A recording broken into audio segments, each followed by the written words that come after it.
Sound guys, what's going on, everybody? Hope you're doing well. Uh, my name's Dan. We're here with John as well. We're from the Wolfpack, and today we thought we'd do a live video to basically explain everything that's been going on in the season, and also a couple of bits that we really want to talk about. So, how you doing, John? You all good? Yeah, I'm all good, mate. How about you? How are you going? Not too bad, mate. Not too bad. Um, Good, good. proper rough at this, but we're gonna go for it. See how we get on. But yeah, the first topic we want to talk about really is the season so far. So I'll start with you, John. What do you think about the season so far? Gary O'Neill's done a good job, and Well, I yeah, think we went into the season, a lot of us, with obviously how many players we lost, how little came in, um, just preparing ourselves for the worst, weren't we? I mm, really thought we were struggling, we were going to struggle, and I thought, I don't know why, but I thought some of the teams that came up were going to do really well.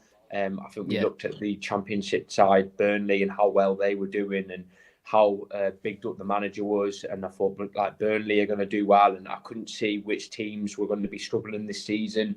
I yeah, had a feeling that maybe Luton would be one of the teams, but I thought Sheffield would be all right, and I thought right, like, we haven't really got that much of a good squad. We've lost a lot of key players, and I thought it was going to be a real struggle. But then I look at how far we've come now, and with obviously limited players, how good of a coach Gary Neal's been. Obviously, his training methods on the pitch. We saw that briefly in Monday Night Football mm, on Sky Sports. You see how his tactics work, and how he's been able to do just great things with such a small squad. yeah, Obviously, that's affected us now with injuries. But obviously, up to like a month ago, we were just doing fantastic. We were on a great roll, and I think mm, we still can be on a great roll. We've got players that are obviously coming back now. It's not the end of the world getting a point yesterday at Turf Moor. It's always a hard place for us to go, but I just think Gary O'Neill's just been amazing, and I don't think anyone expected it when he first came in. Me myself, I didn't know much about him. I obviously saw what he'd done in the last few games with Bournemouth, but I think going from Lopetegui, who was such a big name, mm, obviously Real Madrid, Spain national team, and then going to Gary O'Neill, who was effectively a second assistant manager, and then obviously got lucky to be given the job at Bournemouth. So yeah, it was just I was preparing myself for the worst, and I've just been yeah, pleasantly surprised about how well we've done, and mm, how many players have stepped up this season. I think that's a massive thing. I think there's some definitely, players that weren't that great last season, and they've really stepped up this season. yeah. How about you? What do you think? To be fair, exactly what you said. Basically, it was all just doom and gloom, wasn't it? In the summer, where we just lost Yeah, a manager that's the likes of Lopetegui, the person that really we've been after forever, under a good preseason and everything, and yeah, all of the players leaving as well. It just looked like there was only one thing that was going to happen, and that was just going to be struggling in the Premier League for the rest of the season. And yeah, you looked at the fixtures when we came to it as well. The first game, Manchester United away. You're just thinking, where are we even going to get our first win? Is he going to even last to show how he can do his thing? And it's just mental, really. Like I feel like everything that everything that we're doing now, no one would have predicted. I don't think anyone would have predicted that we'd be 10th in the table now.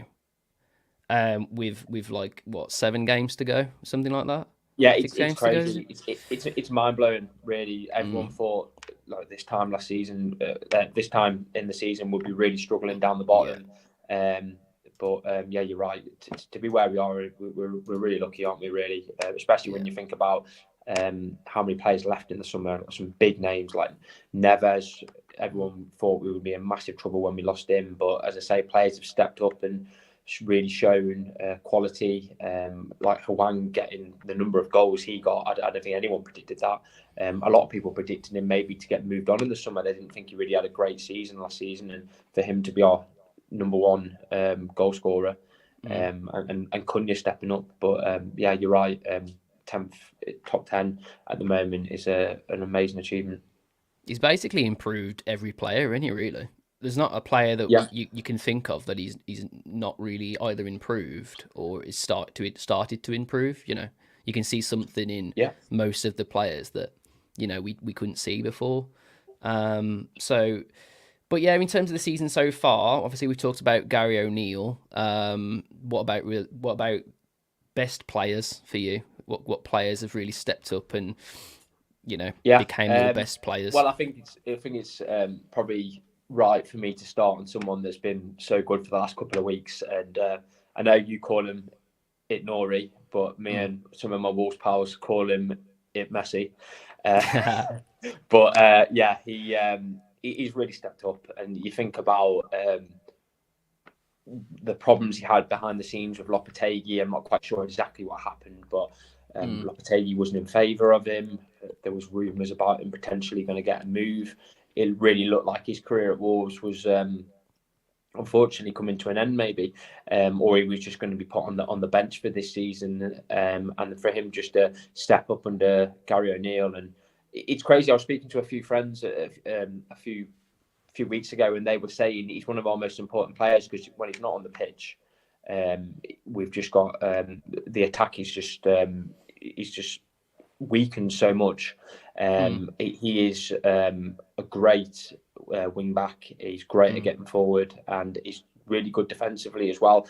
And the fact that we're in trouble at the moment with attackers, and we can push him up into more of a left wing position, which he played last night, and he's still performing brilliantly. I can't remember exactly how many goals he's got now, but is it 3 goals and 4 Yeah, or something three like that? goals in Or 4, yeah, and he yeah, nearly three scored goals. against Villa as well. So Yeah, exactly, and people obviously slating him a little bit about having some chances, but and missing them, which is fair enough. Like he probably should have been scoring, but you think about at the end of the day, he is a defender, and for him to be stepping up into that position, mm. he's done great. And I just think he's an unbelievable player. He's still really young, and we've obviously got. We don't own the full player because we'd have to pay his previous club a set amount. I think it's around £9 million to fully own him, Mm. to fully own his rights. But it's something I think Fosun will probably do sooner than later. And we've got a Definitely, great man. player there that's going to be worth a lot of money. Moving on to different players, Cunha, absolutely fantastic.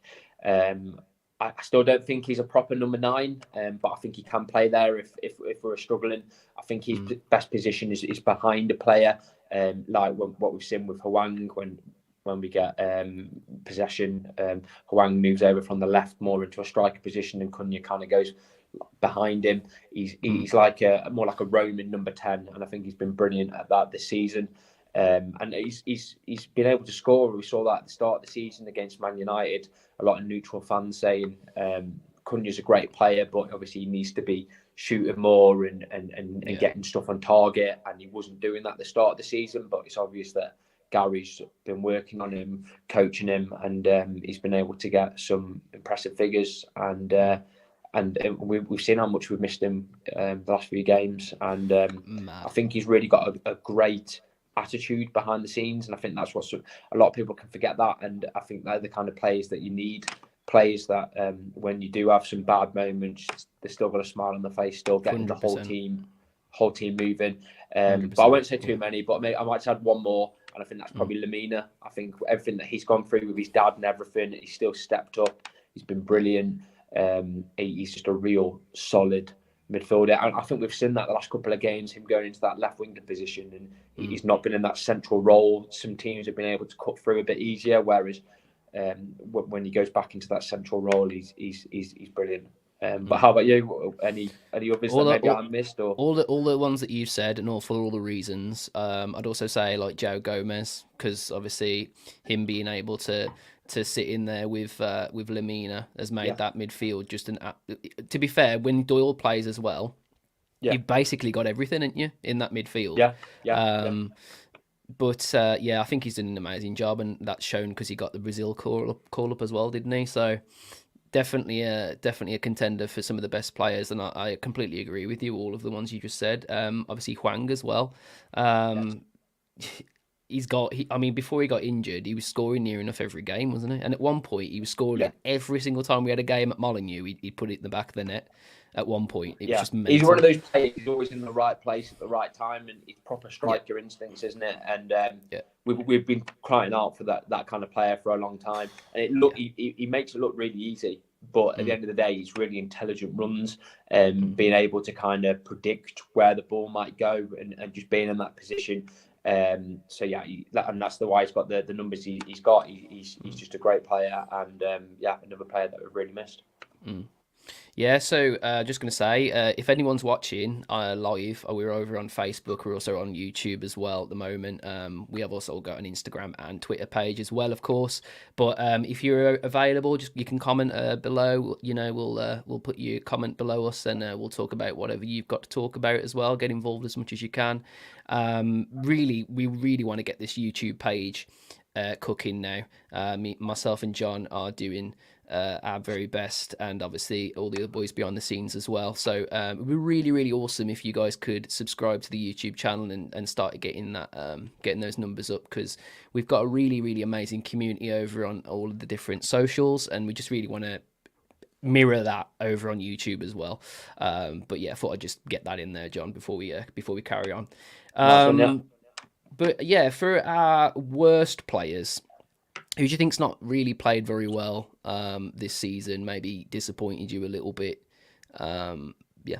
I think for one of them, he hasn't had many minutes, but it's obvious that he isn't quite the player that he was last season, and that's probably Hugo Bueno. Mm. He's not been too bad with the ball and going forward, but I just think defensively, I think a few times I've seen him, he hasn't been quite as good as we've seen him. Mm. He's not been a bad player, but I just think at one point he was basically pushing for that left back Yeah, position, wasn't definitely. he? Yeah. And he looked great, and he's kind of just gone down a bit downhill. He's still a great player to have as a backup, but yeah, I just think yeah, he's It gone was strange slightly with him as backwards. well, wasn't it? Sorry, John. It was Yeah, strange with him because he got a contract extension, didn't he? And it yeah, seems that after that he's not really had a good game other than scoring in the FA yeah, Cup. yeah. It's really strange, and I hope maybe with some coaching behind the scenes, with maybe Nori playing a bit further up, he does get a few more minutes and he does Mm. start to improve again. Obviously, it's very difficult for a player to get back to their form if they're getting very limited minutes. But yeah, he has, from what I've seen him in the last couple of weeks, he looks like he is starting to get a bit better. And I think Mm. more minutes and a bit more coaching, maybe we'll see the best of him again. Mm. Who else? I think I've been a little bit disappointed with Bellegarde, and that's because Yes. Yes. I watched some of his when we were heavily linked to him. Um, I think it was like a week or 2 weeks before we actually signed him. We started getting a few transfer rumours, and I tried to watch his previous team because I think there's a couple of players that we like from there. And I watched him live, and I thought he looked really good. And Mm. I think maybe the Premier League is just quite a physical for him. Yeah. I'm not saying he's going to be. I'm not saying that he's a crap player. I'm just saying I Mm. think it's taken him a little bit longer than I thought maybe it would for him to get to Yeah. grips with it, and it doesn't really help when he's being played in the wrong position. Yeah. Because if you actually look at his career, he's more of actually a central midfielder or a midfielder in like a midfield three. Mm. He's not really an attacker or a winger. So I do feel Mm. a bit sorry for him there because he's been put in quite an unnatural position. But Mm. I just think sometimes he can try too much and maybe lose the ball or Mm. almost run like a bit of a headless chicken in some instances. But I think maybe that's because he's maybe trying too hard and getting a bit frustrated and he's not in the Yeah. correct position. But yeah, definitely want to see a bit more from him when he comes back Mm. from injury. And apart from that, it's really hard because there's a lot of players that have really stepped up to pick anyone. Mm. Mm. Um, I thought when we first started the season, I thought that Doherty looked really unfit.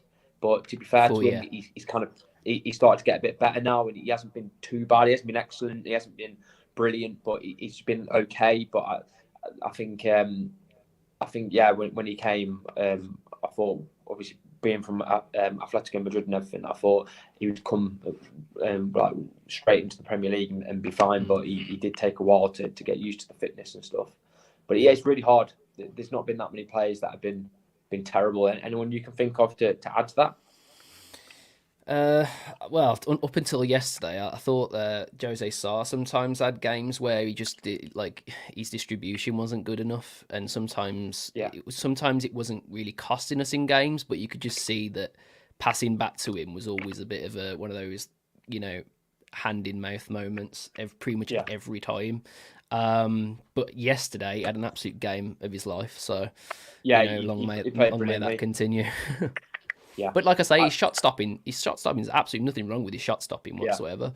And I think maybe shot stopping is something that maybe if a keeper hasn't got, obviously like it's hard to that's like instincts. It's hard to like build on that and improve that as a keeper. But I think maybe distribution with coaching and like his decision making, maybe something like that can be improved over time. Yeah. Whereas I think like the basics of him being a really good shot stopper is a good base to work on.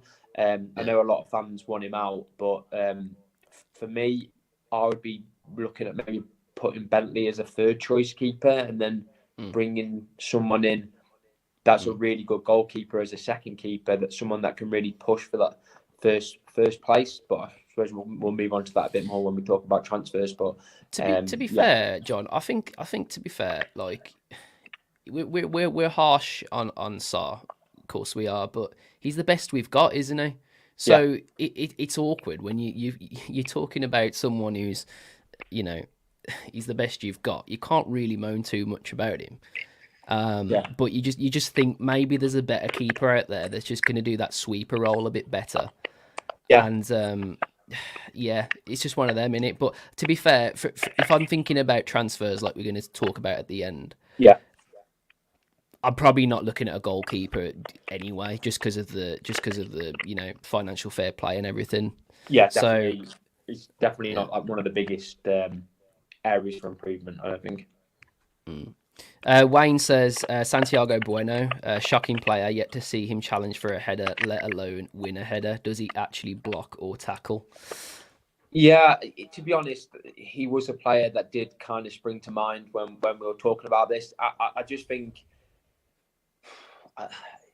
he has good games and he has bad games, and then there's sometimes where like you think to yourself, well, for example, he doesn't go for a header, and you think, well, Dawson, if he was in the squad, he would have gone for that. And I don't know about him. Yeah, as I say, he's hot and cold, isn't he? Some games he looks great. Some games he looks like he's having a terrible game and can be at fault for some of the opposition attacks. What do you think? To be fair, I'm surprised at that comment, to be honest. I think Santi Bueno's a decent player. It's his first season, in Wolves, and he's not really had an amazing amount of minutes to really show us what he's got. But I do think when we played against Brighton in the FA Cup, he basically he cemented his place essentially because he was unbelievable. So when he has a good game, I think he's great. I don't know. I think in the air he's all right.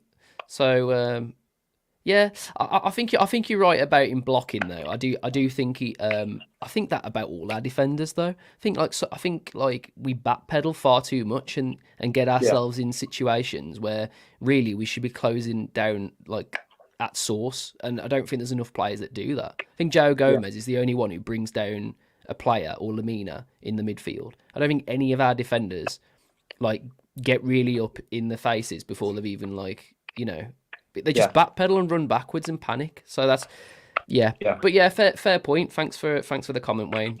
I'm not sure if it's more of a confidence thing with him because ever since we've lost a few games, it's almost like I don't know if it's more his ability or the fact that it's a mental thing with confidence. Because it's like when we were winning games and drawing games, he seems to have a good game. But then as soon as we start losing games, he kind of like the whole back line looked a bit shaky, doesn't it? Like I think we're all 6s and 7s at the back at the moment. But then you've got to think we I don't know why Gary keeps putting us as a back four because the defenders that we've got don't sit right in a defensive two. None of our centre backs sit right in a defensive two. It's so And the fullbacks bizarre. don't get back in the back four like they're meant to help out. Like No, Semedo, like he won't get back as much to help no. the two But centre he's backs. And absolutely Semedo's absolutely amazing. That's another player we didn't talk about yeah, actually. and that's the thing. Yeah, Semedo's had a cracking Semedo's season. one we should have talked about. He's amazing. Mm. Nice one. He's got a So great season. yeah, we talk about the best players, talk about the worst players, talk about the season so far. What about our best games? What do you think our best games have been so far? Well, for me, just because one of my mates is a Tottenham fan, I actually Yeah. went. I went to a pub to watch the Tottenham game, and Mm. he was just saying, "Mate, you're getting battered here." And I think it was like 70, 80 minutes, and he was like, "You might as well sub on some of the youngsters now because we're all over Yeah, you. You can't control the ball, you can't do anything." And then yeah, that Sarabia goal was just unbelievable, and yeah. I couldn't. I had to just get off my seat because I couldn't. I just couldn't believe it, the goal, and No. then that last minute goal from Lamina. Mm. My mate is a Tottenham fan. Literally got up and was just like, I'm not going to use the words, but he was like, screw this, and just walked off. And I literally didn't hear from him for days. He was that angry, and I loved it, and I Yeah. was just celebrating, and I couldn't believe it. And that was an unbelievable game. And I think when you get a last minute win like that, it's just There's nothing better. But it there's was nothing worse close. when you win when you lose as well, which we'll talk Oh about in yeah, a minute. yeah. With Coventry, that killed me for days. Yeah. But yeah, I'm not going to talk about that one. We're talking about good games. But Yeah, yeah. What other good games do you think? I what else? What else? There's so many good. I really like the Chelsea game when Cunha got the Yeah. hat trick. That was That an was unbelievable game. unbelievable. And this one sounds a little bit because it wasn't that an unbelievable game, but I Mm. liked it when we beat Bournemouth because I just felt for Gary it was a big game for him. I Mm. think because of everything that happened, Yeah. I Oh thought yeah, that was yeah. it. No, you're 100% right, mate. And it was lovely to see him on Monday He was Night so Football happy when talking he, and about I it as think well. yeah, It's he was like so happy. you fired me. I'm going to show you exactly why you shouldn't have fired me. That was exactly. It was so Yeah, funny. and then of Um, course the Man City win was unbelievable. I couldn't believe yeah, that. yeah. I couldn't believe it. I was just that was like You're missing one oh, off though, John. You're missing one off, mate. The West Brom game. West Brom game. Yeah, I was getting the Premier League ones out the way first. Yeah, the West Brom game was unbelievable. I went to Wolverhampton to the one we were sponsoring. It was like like an old like theatre cinema thing, and there Oh was yeah, nice. Yeah. thousands of people in there. And I went in there, and when the first goal went in, I got covered in beer, and then when the second goal went in, I got covered in even more beer, and I was just, when you get dead sticky from lager, Yeah, yeah, yeah, it was class. It was unbelievable. It was yeah. yeah, and I had a West Brom mate ringing me after giving me some shit, and I was like, mate, we won. Why are you giving me shit? I We know, won. man. They've got to have that. They've got to have something to talk about, though, ain't they? Bless them. Yeah. How about To you? be Any fair, others you can think of? I mean, the game for me, mate, was that West Brom game, man. I know we've just Oh, it was touched on it, class. but mate, I just remember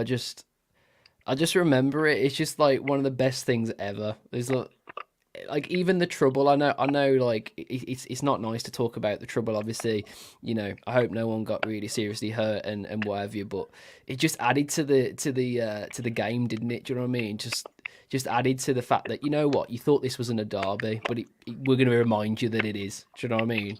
Yeah. And that was just so cool. Wayne also says.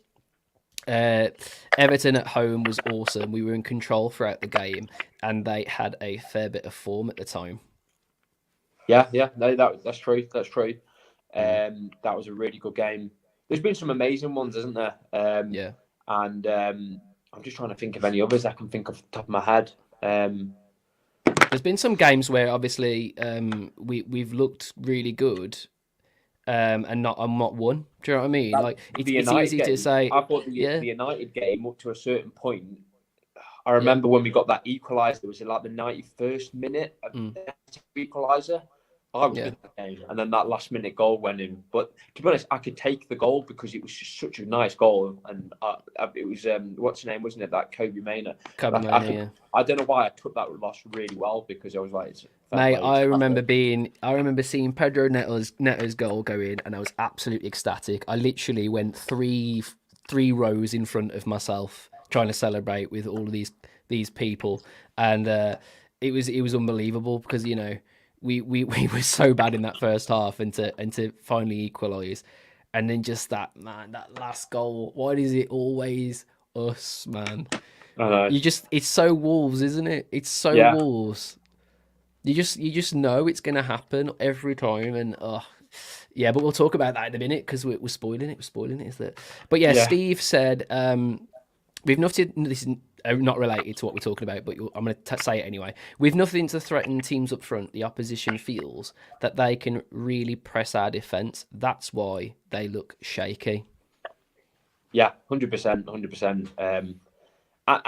And as well, I feel like Dawson he's such a leader, isn't he? He's got so much Mm. experience. If we look back at his career, and I think with him missing as well, I think even when they do, the opposition attacks us so like really heavy like that. I think if Mm. Dawson was in there, he would still be able to get everyone, get the confidence up, get Yeah. them performing well, all in structure. But I think I don't know why I don't know if Kilman just like kind of runs that line as well.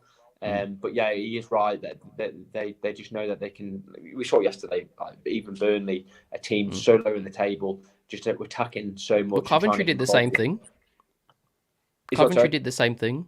Yeah, Coventry did the same thing. That they know, probably because, as I say, because they know that we're missing players, we're missing people like Dawson.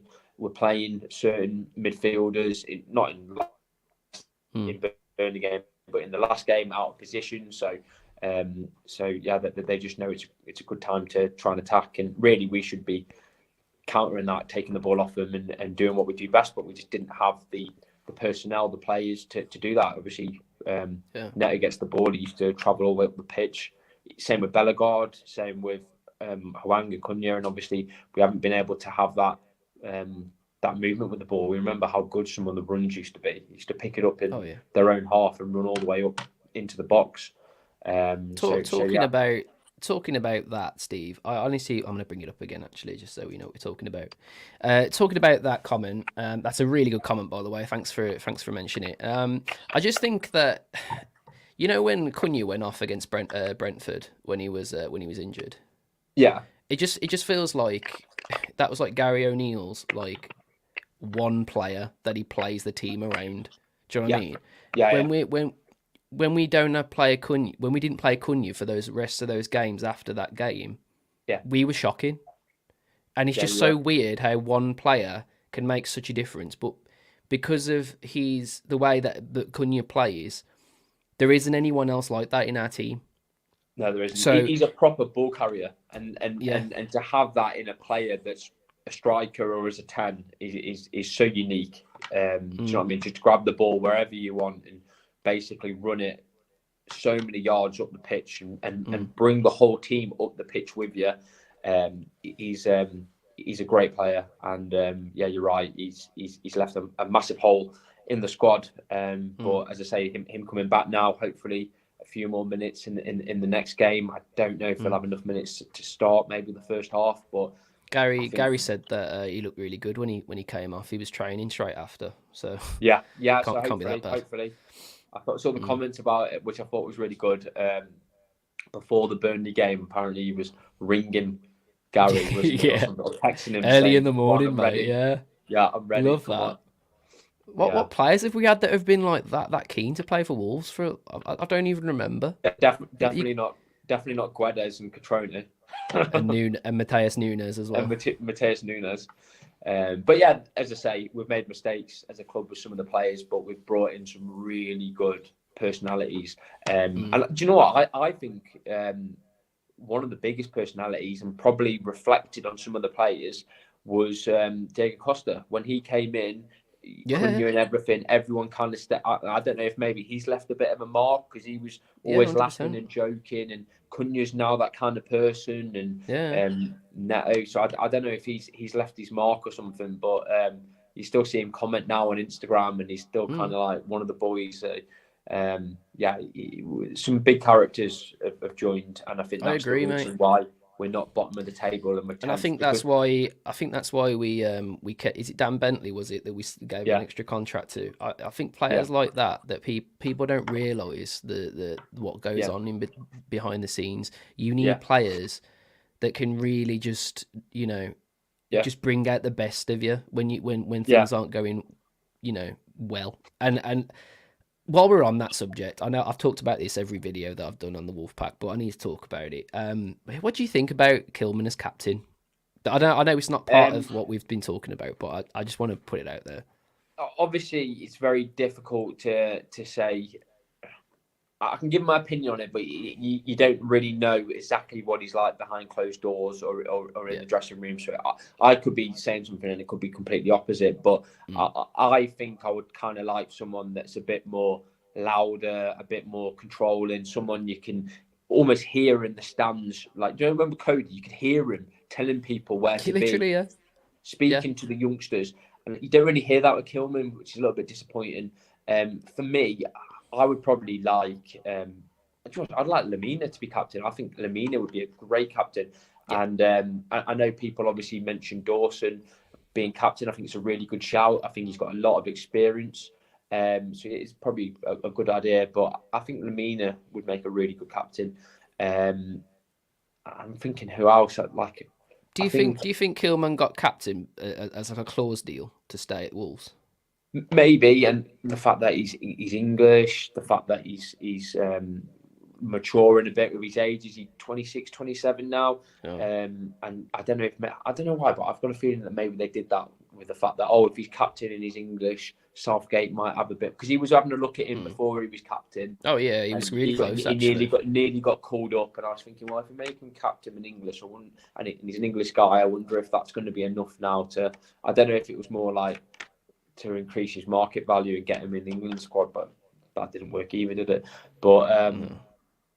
yeah, how about you? Anyone else you can think of in the squad that really For me, jumps to mind? you've said the main two really, Lamina and Dawson. I couldn't really think. I Actually, it's mean, Cunha. Cunha's got a bit of a captain do you think Jose feel Sarr to would him. be good?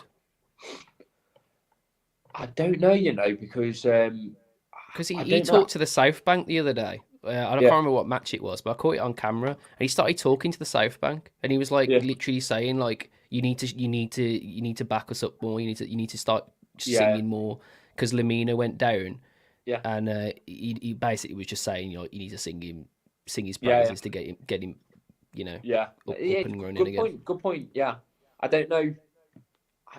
I've not really thought about it. Like, I don't really. I suppose he could be. Yeah, and he's like he's getting older now. He's like a maturer person. I think a lot of the younger players probably look up to him. So it's probably a good shout. Yeah,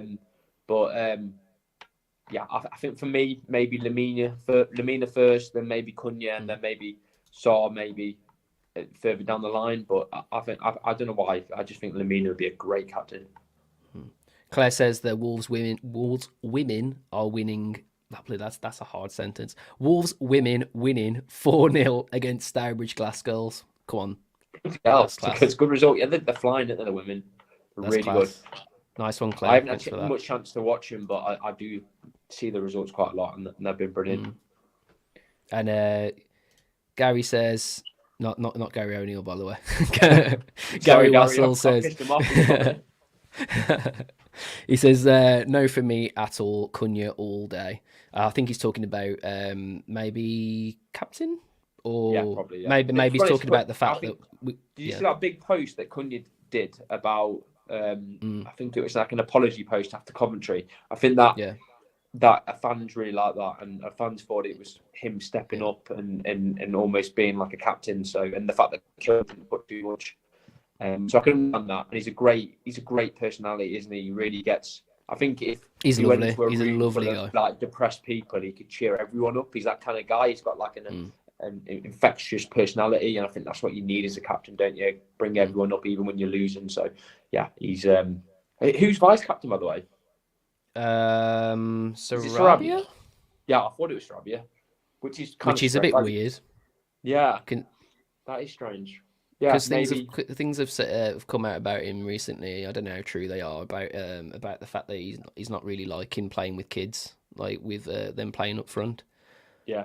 which is a bit weird. But to be honest, I don't know if there's much truth to that.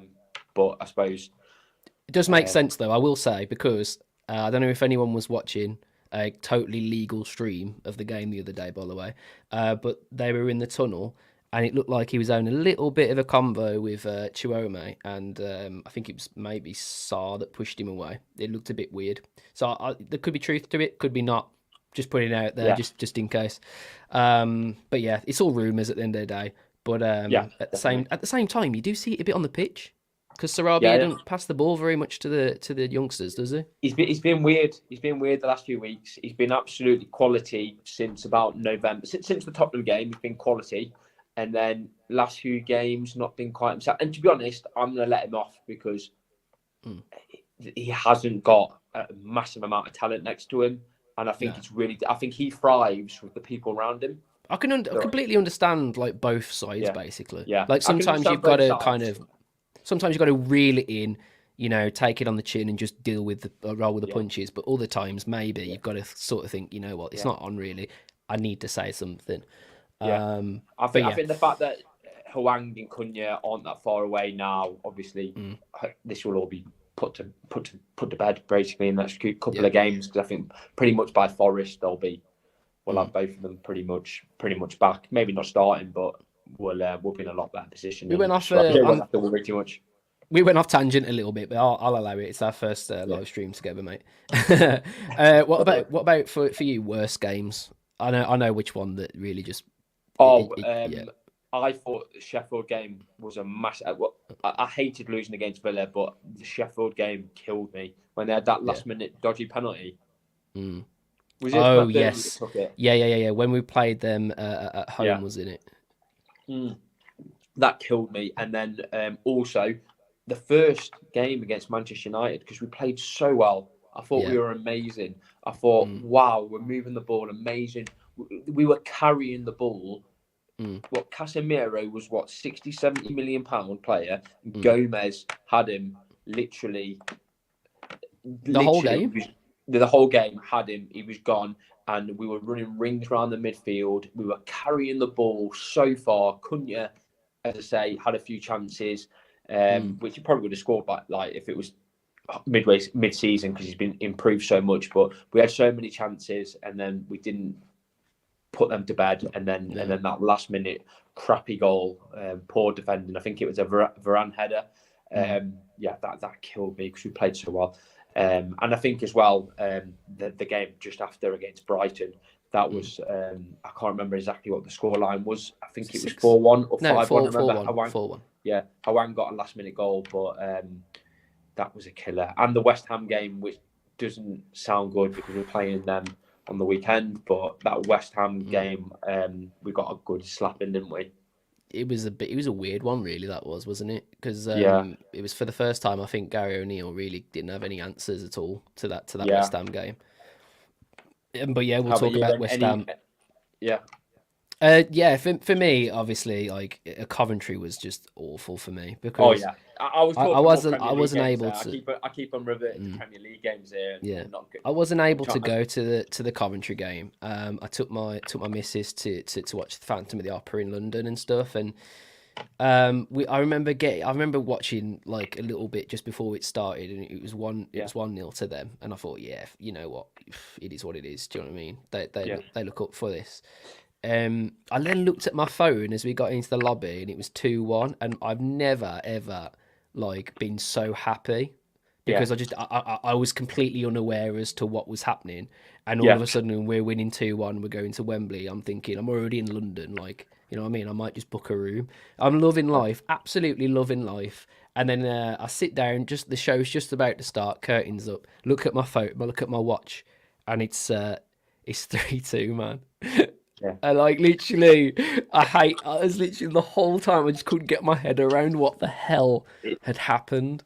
So it was a terrible result, and I just remember being absolutely gutted for days. Like I didn't even want to watch football. No. I turned the TV off. I didn't want to watch any football for days, like anything, any football It's all team. over Any, socials as well, isn't it? It's all over yeah, socials, man. You log onto I, Facebook, there's always a video of a Coventry player scoring a goal, man, and it's just like, yeah, it why, was man? Just horrible. leave us alone.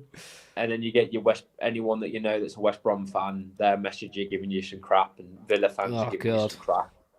Oh yeah, well, another one for Yeah, me are all those close calls with VAR, man. I mean, it was right at the start of yeah. the season, so it's hard to remember now. But some of those VAR calls, like Yeah, we look back now that Luton about one, we would have had 3 points against Luton, and that real crappy penalty because it hit Gomez's arm. It hit his arm. No, it hit his arm, his knee, hit his into his leg arm. first. Yeah, It hit his leg, hit and his then leg hit and then his his arm, arm. Yeah, which and that should and never have been a penalty. and then just like it's just some of the tackles and stuff as well, like Fabio and oh mate, honestly, Yeah, it just seemed like at one point it was every game, wasn't it? And then all of a sudden yeah. it just came to a complete halt. And for me, that don't make sense. It didn't If make it sense. No. if it's down to just like luck or whatever, that's fair. You know, you're going to Yeah, get some here and there, but it just went from that to nothing. All of a yeah. sudden, it's like they just left us alone and went, "Nah, we ain't gonna get involved anymore." And that's just a really weird thing to think about, isn't it? It is like I haven't thought about it like that, but yeah, you're completely right. It's like we complained and complained and complained, and then it kind of sunk in, and then they're giving us okay decisions. I know a few people were saying, some of the Burnley fans were saying that we got a few some decent decisions. Oh I think yeah, yeah, hundred they said percent. the free kick that Sarabia had for 100 Norwich. percent. That was not a free kick, by the way. I'm just saying Yeah, that was not a free kick, and you know I'm a diehard Wolves fan, and I'll tell you yeah, now that was not a free kick. And the thing yeah, is, that's what I've been saying for the longest time, is that if something happens in a game, yeah, right, as a Wolves fan, I'll tell you if you know it's something yeah, we've done wrong. I will tell yeah, you. I'll be the first person to be like, yeah, that's a pen, or yeah, yeah, you know that's offside, fair play. But when it's like these little calls that even yeah, basically everyone you know has the yeah, same opinion that it's you know like it was on off onside or it wasn't a penalty. yeah, It's just so frustrating at the start of the season, and it's that's another thing, isn't it? I know we were talking about the season so far at the start of the show, yeah, talking about how Gary O'Neill's had to deal with things. He's had to deal with that as well, hasn't he? Because you yeah, yeah. think about all those points dropped at the start of the season. Yeah, very stressful. If you were Gary, you'd be absolutely fuming. As a fan, we're fuming. So, but you think about how much hard work he puts in, coaching, training, sleepless nights, and then to have it taken away from you, like for Luton, for example, a win, 3 points, and it got took away from us for a stupid decision. But yeah, as I say, it's a good thing it's changed, because I think Wolves fans couldn't deal with it anymore. Would be Yeah. would be going mad, wouldn't we? More banners and going crazy. I So, remember I was stuff. I was in press for one of the games, and I had a screen. It was right in front of me, so I was like writing Yeah, all my bits down and everything. And I had a yeah, screen in front of me, and I think it was the Newcastle game. yeah. And I can't remember who gets fouled. Is it Huang? Is it? Is it Huang that fouls? Someone kicks out basically. Yeah. It was one thing. Yeah, Yeah, yeah. So basically, I'm sat in front of a monitor and literally looking down, and I can physically see what the VAR was looking at, but yeah, no one else could in the stadium. So I'm literally there looking at it, going, there is no contact whatsoever. What is going on? Like, surely they're gonna look at that and it's gonna be okay. I was yeah, sat next to about 3 or 4 Newcastle press people. All of them turned around and went, "Nah, mate, that ain't a penalty. yeah, That ain't a penalty." yeah, And yeah. then it goes to a Stupid penalty, and you're decision. just thinking, Yeah, why are we wasting our money on this? Because it's just ridiculous. But yeah, we won't talk any more about VAR. That's been and gone and what have you, and yeah. it I is hope part of our worst games that's gone. conversation. But it is what it is. Right, a massive topic here, a massive, massive, massive topic, and it's one of the main reasons the Wolfpack chat was blowing up today, and it's all about Fosun. And if you don't mind, John, I'll just start off with what I honestly think about the whole Yeah, situation, yeah. and Go for it. you can start. To me, right, I think Fosun, right, are really, really hard done by here because so many people are coming out on socials and blaming them for this, that, and the other. And before FFP had teeth, right, before all these rulings really could hurt a club, I was agreeing with you. Why aren't we just going for it? It's just stupid. We need these players. We need this and that. But if you're looking at your accounts and you physically can't move money around to be able to purchase the players that your manager's asking for, and you're just thinking, well, I've heard it from the grapevine, Everton and Forest and City and Chelsea and all these teams are in trouble, and we're part of that. We are in the red with our financial situation. We need to sort it out. And Fosun did an incredible job of, well, obviously not on their own. There's a massive team around it and everything, but did a massive job of getting the books back to normal by selling the players that didn't want to be here. Let's just talk about those players that didn't want to be here, and getting rid of players that want to move on because they've been at the club too much and they wanted a new slate. They wanted a new look. They wanted a new look Wolves because we weren't getting results. We were struggling with the players that everyone's shouting about. Why did they leave? But we were getting awful results. We lost to Bournemouth with players like Neves and Matinho and Raul and Adama in the team, right? Cody at the back. All of this happened. We weren't getting results with those players, so you can absolutely understand why they wanted to freshen things up. And then when they do, it's all in the media, isn't it? Oh, well, they're getting rid of all their best players and all it. And it does make them look bad, I agree. And yeah, we didn't buy the players in, but when you look at your accounts and you're only just making bank after selling all those players, you're not going to run the risk. You're not going to run the risk, guys. It's not. It doesn't work like that. You got to think of it as a business. You have to take off your gold tinted glasses and go, you know what? It's a business. And if you're just absolutely throwing money at the wall and risking, deductions here and there, then you just may as well just give the season away. You look at Everton. Where are they now in the table? 16th. Nottingham Forest 17th. And you've got to think Everton are going to get more points deducted because they haven't even given the points for the second charges. Yeah. So the thing is, guys, I'm not going to say I don't agree with what you guys are saying about Fosun. I agree with what you're saying, but the situation that we find ourselves in, what more could they actually do?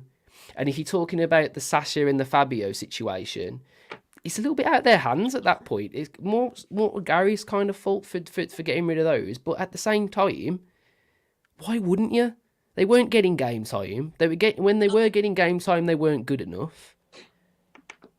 And then you've also got to weigh in the fact as well that they wanted to leave. They wanted more minutes. And when you look at players like Fabio Silva, who's got like a lot of talent in him, he's not going to want to sit on the bench at his age. He's going to want minutes. So it's absolutely not a surprise to anybody when they went on loan. But the problem was we had all these freak injuries, and everyone's like, "Oh, why did we get rid of them? We need them." Well, I'm sorry, but hindsight's a wonderful thing, isn't it? Do you know what I mean? Who in the right mind would have guessed that all of our attacking players were all going to get injured in a season? No one was going to say that. And say if they weren't injured and they were on the bench, would they be happy? No, they'd be absolutely fuming.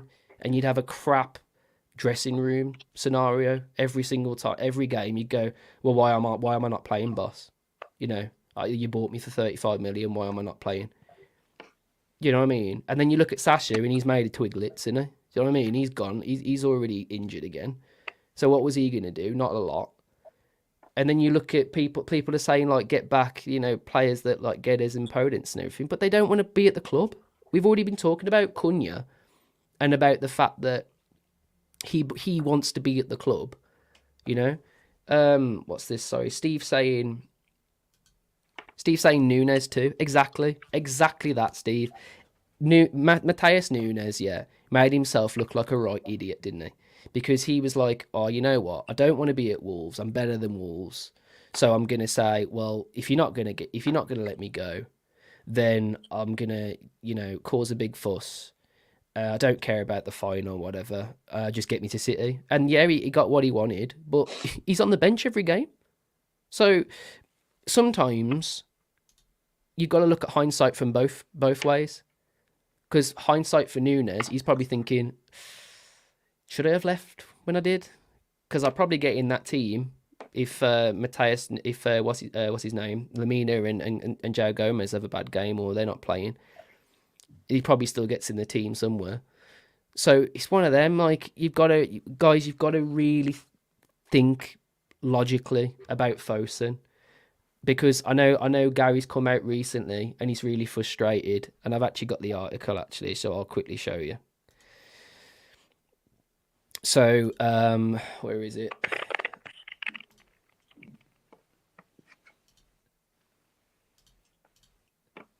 So here we go. It says on the article here, he flagged about how short they were in an attacking position, and if we suffered even a couple of injuries to top the line, it would make a huge difference to what we were able to produce. The Premier League, number 9 lined up to come in and help us, and a fairly small amount of money, and they stopped us from doing it. Now, for me, right, that does look negative. It does. Don't get me wrong, guys. That looks awful. That really looks terrible on Fosun and the club in general. But think about everything we've just talked about. What if we did have those players that everybody wants back from off loans and what have you, they wouldn't be getting minutes. They would be now, but they wouldn't have been before, so they wouldn't have been happy. So you'd have probably had a more of a Mateus Nunes situation there as well. You know what I mean? You don't know how that would have unfolded. And in terms of saying that apparently there was a number 9 lined up to come in, well, who was that? Because if it was Broja, we couldn't afford his wages anyway, right? If it was Dia, the club literally stopped him from leaving. They physically said you can't go. It was a Joe Gomez situation. Do you know what I mean? But they couldn't do it in time, so he's still there. And then you've got Che Adams, I'm assuming, and Che Adams obviously is available for a free, so that would have just been a waste of money. So what number 9 is it that he's talking about? Because I can't think of anyone that was available I think straight it could have away. been Yuri Alberto. Okay, yes, but And I think that they did the right thing not paying that. And the reason I say that is because it was a €1 million fee.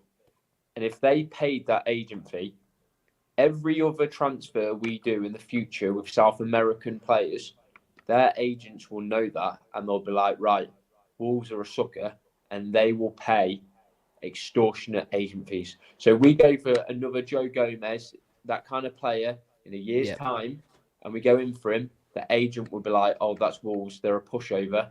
I'm going to yeah, ask for €2 million. I'm going to ask for $2 million agent fee because they'll pay it exactly. because they paid it once upon a time for Euro Alberto, and it won't be Mm, just South America. It'll be clubs all around the world. They'll all know it. So mm, sometimes, yeah, it's tiny amount of. Well, I say it's tiny amount of money. It's tiny amount of money for a club, but mm, if you've agreed a deal, there was an agent fee agreed. Say it's 100,000 or 200,000 for them yeah, just to turn around last minute and be greedy and ask for more money. As a club, you've got to. I think you've got to stick to your guns and say no. We've agreed a fee. You're just putting it up, trying your luck. If we agree yeah, to this, every other agent, every other club in the future is going to do exactly the same, and we're mm, going to get treated like mugs for years because mm. that's what we are, Exactly, mugs. John. Exactly. But people don't know the details, do they? They just look No. at what Gary Yeah. O'Neill said, and he's obviously going to be angry about not having players. He's obviously going to not. He's Yeah. going to obviously going to be angry about the situation. We're angry about the situation. We're not saying that you shouldn't be angry and Yeah. saying your opinion of Fosun, but you need to also give us some facts, because none of the. I've just given you tons of facts regarding Fosun, right? I've given you tons of facts regarding the club in general and Matt Hobbs. and what we're able to do. You look at clubs. You look at the last window, right? It was the smallest window for a very long time because clubs have gone, oh, you know what? I am not in a million years, am I gonna start pissing about with money when financial fair play is rearing its ugly head at clubs like Forest and Everton? They're not going to do it. They're not going to risk Yeah, it because it's just saft. Do you know what I mean? So I do get the rage. I 100% get it, but it doesn't do anything. It just makes everything, negative, and we shouldn't be negative. We've got to think of all of the incredible things that this Wolves team has managed to accomplish under Gary O'Neill, of all people. Like, it's just absolutely incredibly good this season. No matter how you look at it, even if the season ended now, we've stayed up. That was like the one thing they got Gary O'Neill for, was to stay up, and he's done that.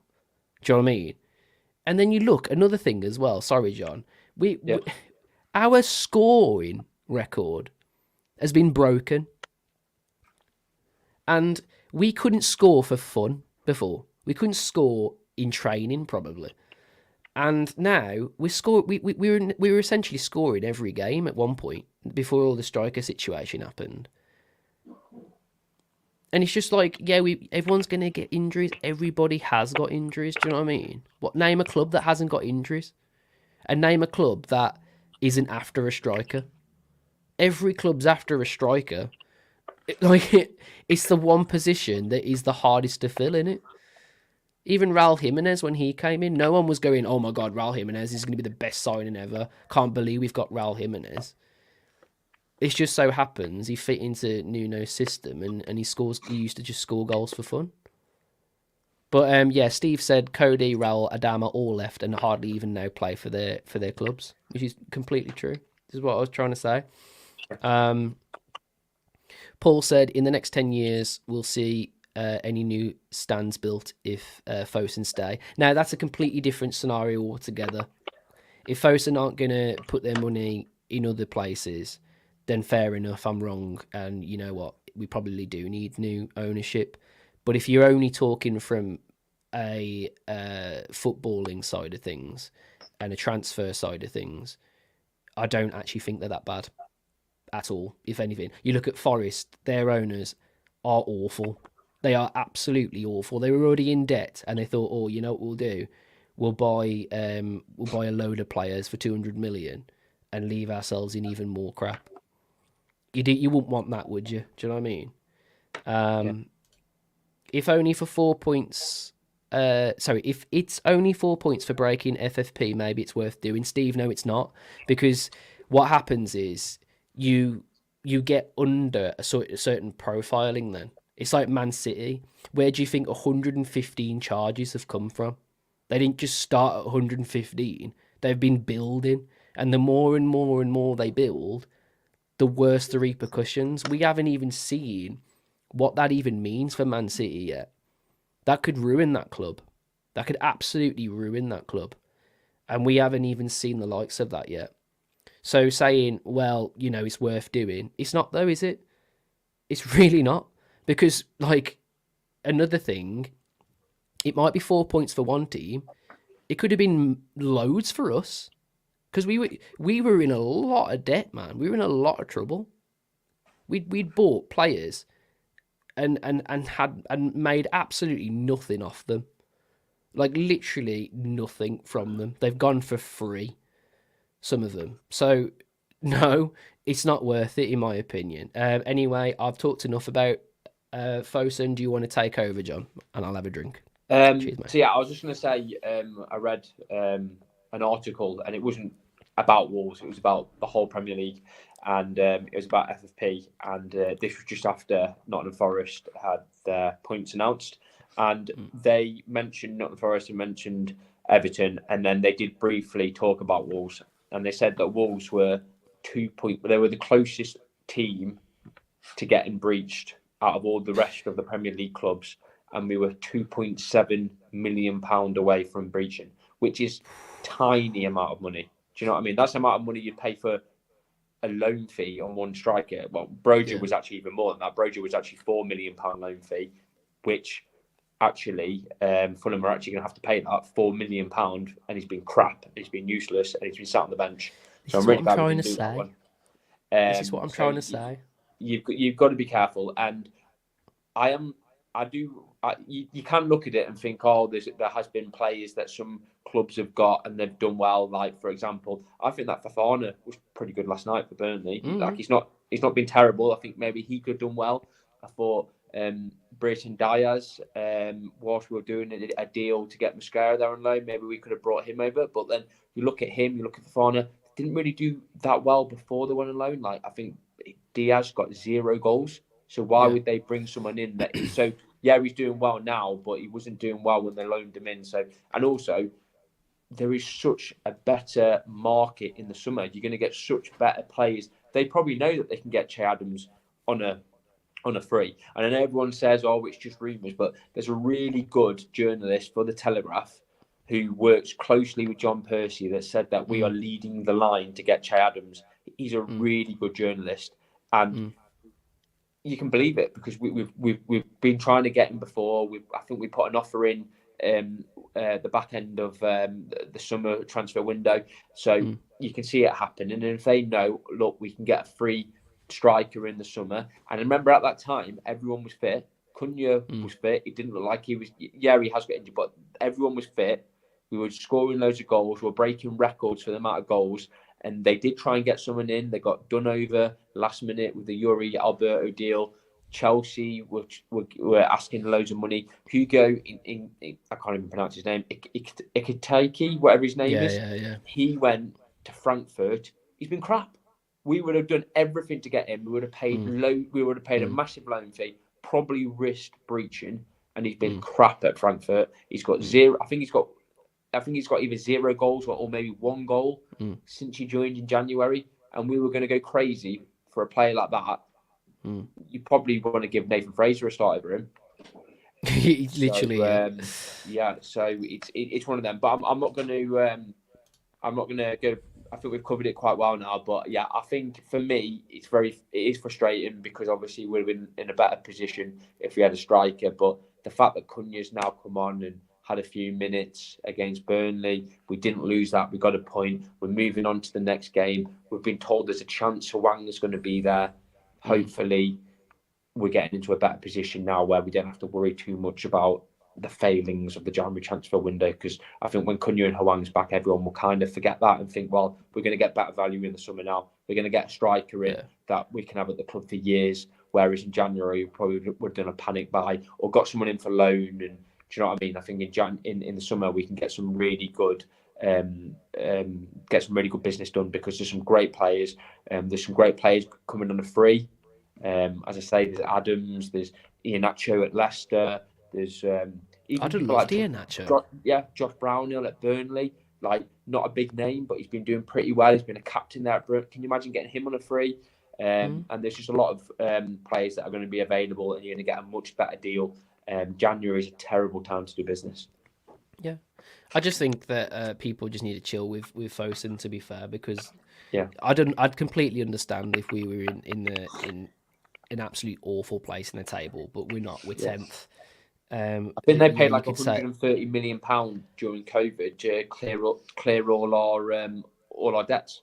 They just literally out of nowhere. Yeah, exactly. And it's not like they haven't bought in players. They let the City deal go through only if we got a player in return, and we got the likes of Tommy Doyle, who's been awesome. So it's like, it's one of them, really. I'm gonna keep saying it, but I understand what you guys are saying, but it's not as bad as you're all making it out. And I think Gary's made himself look a bit of an idiot, really, because like, you've got 2 kids on there that are doing the absolute best up front. I understand that, yeah, he's frustrated because he didn't get a 9 in, but it doesn't look very good, does it, on them pair? You know what I mean? They're like running their socks off, doing their best, and the gaffer's talking about, well, we could have had, I don't know, whatever player that he's talking about. I don't even know who he's on about. Yeah. The thing Not is, sure Che Adams I is. think the main player is probably Brozier they're talking about. We would have paid £4 million. He His would have. wages were insane. His His wages wages were were insane. insane, as well as his wages being insane. I think there's a £4 million fee on top of his wages. We Yeah. would most likely, from what we've seen at Fulham, they're going to hand him back. You don't deal with Chelsea either. You don't do Like, you don't you deal don't with deal with Chelsea, and the thing is as well is Not that kind of deal anyway. I think as well.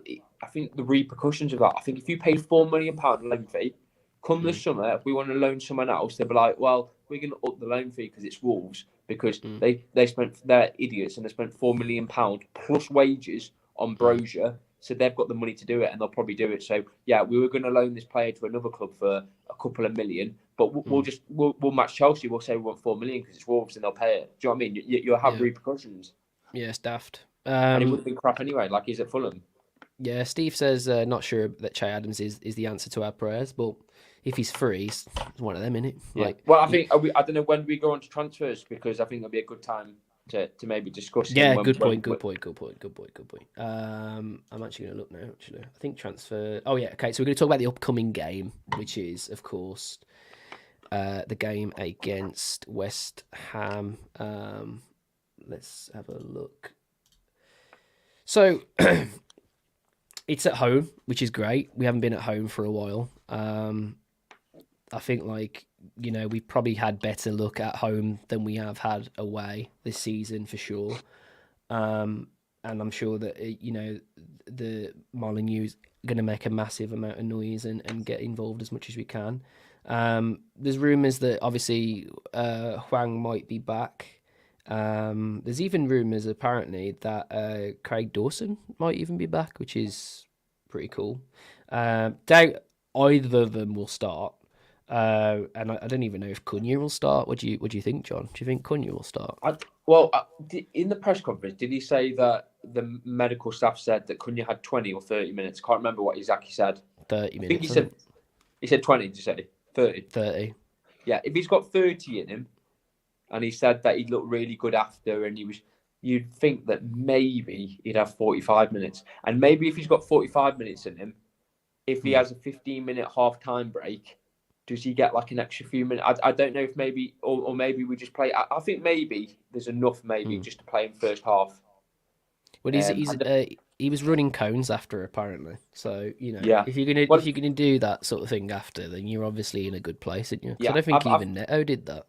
I think I'm 50-50, but I wouldn't be surprised if he starts. And I think if he does start, I think he'll just play the first half. And can you imagine if he plays the first half and Huang's on the bench, and then maybe we can, I'm not saying that we can do a straight swap for Huang because Huang will probably only get 30 minutes or whatever. But can you imagine if we can have Cunha and Huang play in the same game? It's like a luxury, isn't it? It'd be amazing. Yeah. Well, so we're looking at the head-to-heads. We've got 6 wins and they've got 7 wins so far since the 2001. So yeah, you look at that and it's been 1 goal or 2, and then just recently we've not looked really good against them, have we? So yeah. They were a team that I never used to mind playing them. I used to think, we can always get something out of West Ham. But then the last game just changed everything because I just wasn't expecting that result. Oh God, mate, they were unbelievable against us. It was absolutely ridiculous. I think they're like us, aren't they, West Ham? I think he kept his job, after beating us. Yeah, because he was on the way out, wasn't he, David Moyes? Yeah, he was. Yeah. And then they absolutely tank us and make us look stupid, and then he keeps his job pretty much. They are definitely hit and miss. You do not know what team you're playing when you play against West Ham because one game you watch West Ham and they're amazing. You got Bowen playing, you got Kudus, they're amazing, and then you watch them just randomly in another game, and they haven't even hit the ground running. Do you know what I mean? They've just not woken up and they've been crap. And do you know what I mean? You sometimes you don't know what you're going to get with West Ham, and you just I'm praying Saturday is another game where they're a bit tired, they're not quite switched on, and the home effect from being at the Molineux, you never know. And I think the fact that if Cunha can start, I think the Molyneux will be buzzing. I think the players will be buzzing. Hwang maybe on the bench, Dawson back on the bench. I think it'd be a great atmosphere. I'm trying to look at the recent form. Oh, here we go. So they just got a draw against Tottenham. We got a draw against Burnley. The game before that, they lost just about to Newcastle 4-3, which was awful, wasn't it? That was a Yeah, yeah, bad loss for those guys. We obviously lost to Villa. They drew to Villa. The game before that, we were in the FA Cup and we lost to Coventry. They then won 5-0 against Freiburg in the Europa League. yeah. We won Fulham 2-1 at home. And then the one game the remaining is they drew to Burnley. Have they got a midweek? So this time next week, are they playing in Europa? I'm just wondering if they do a full strength squad on Saturday, or are they going to have to be wary about any European fixtures? No. Their next game is us. After that, they've got Bayer Leverkusen. Oh, but when's that? Is that midweek next week? That is the Thursday after. Oh, so okay. So they could play a weaker side. They may do. To be honest, that's a big game for them. It's huge, isn't it? Huh? It's a massive game for them. And you think about some of the players now that have had to have played the weekend. I think are they playing tonight, or did they play yesterday? West Ham.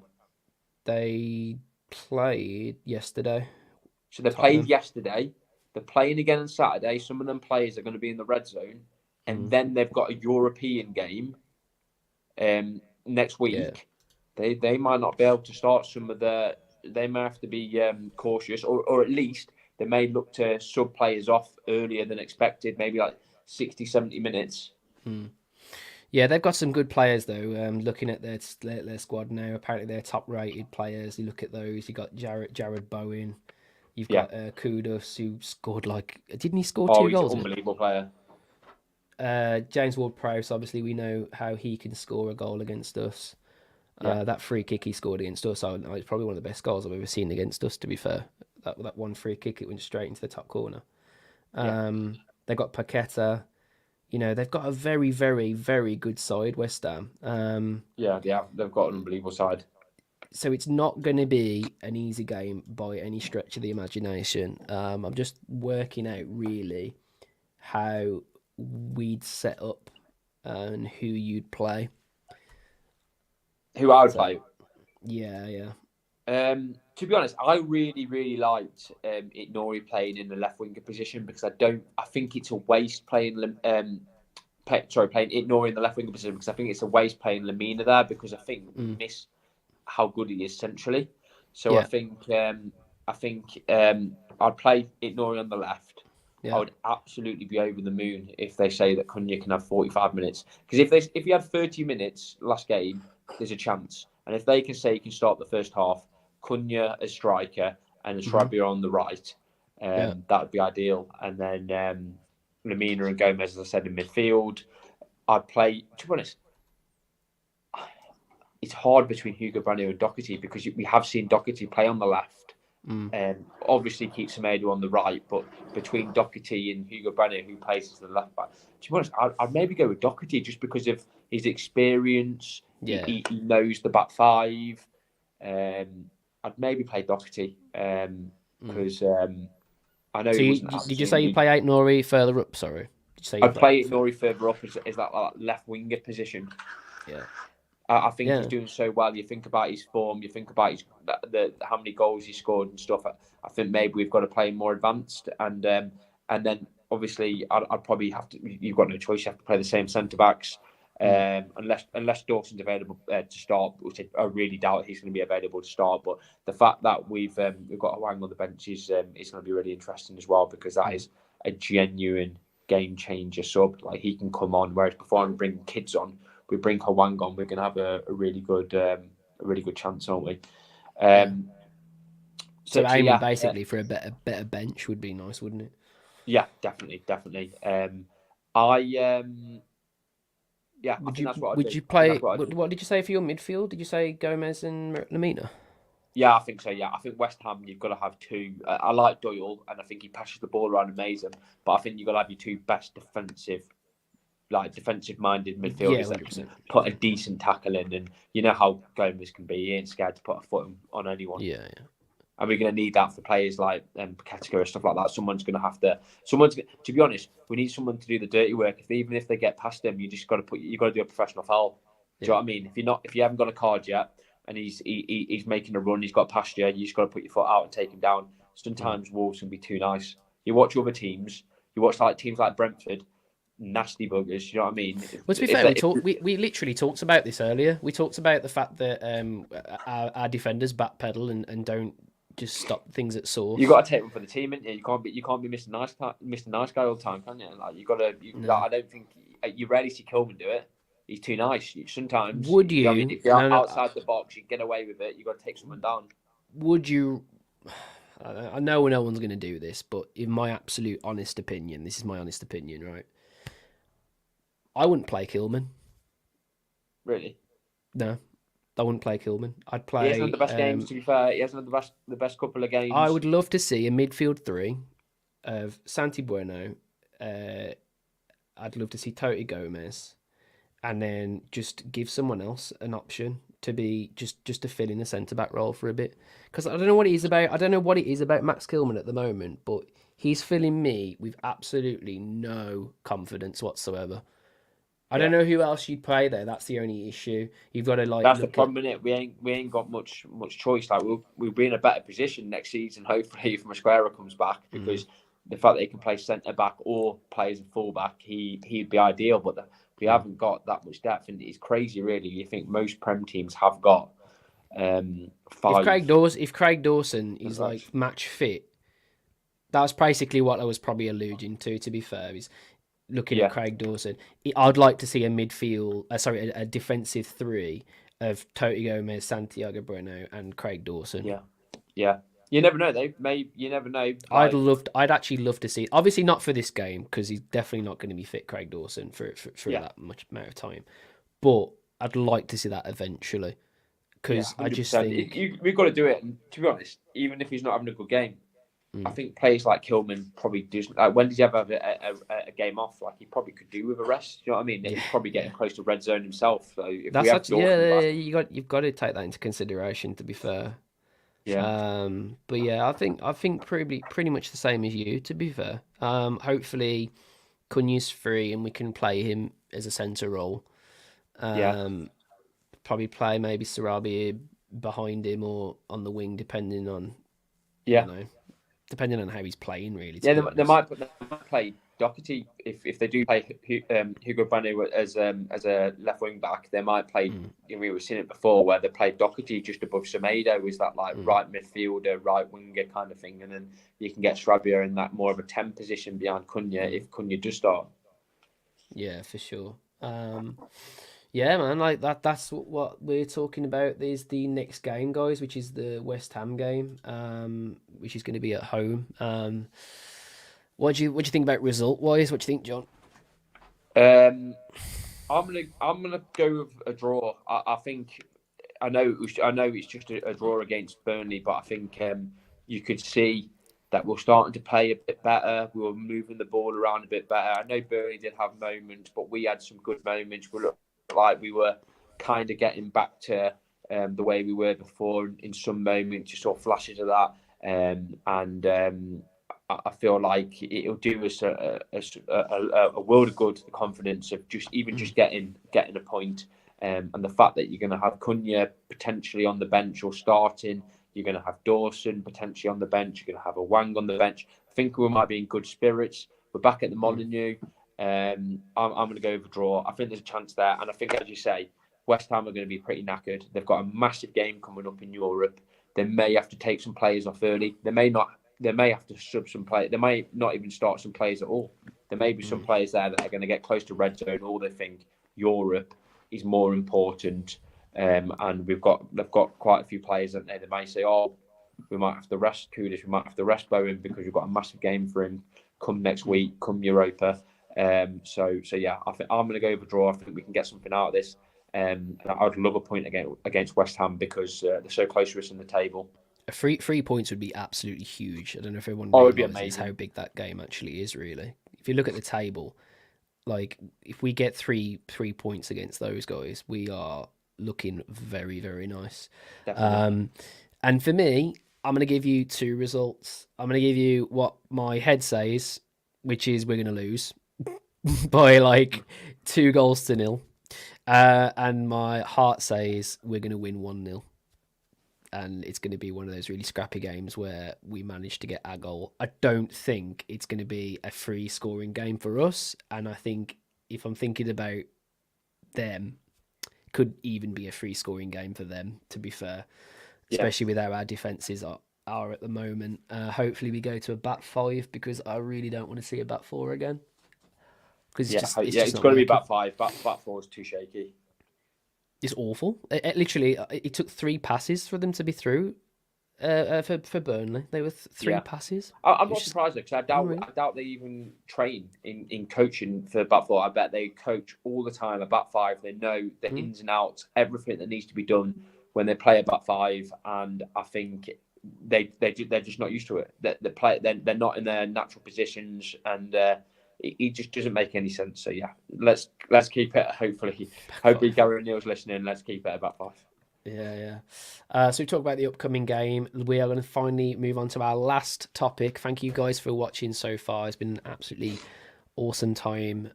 If you're watching this back as well, by the way, please, please, please, please subscribe, like the channel. Go and follow all of the various Wolfpack social medias.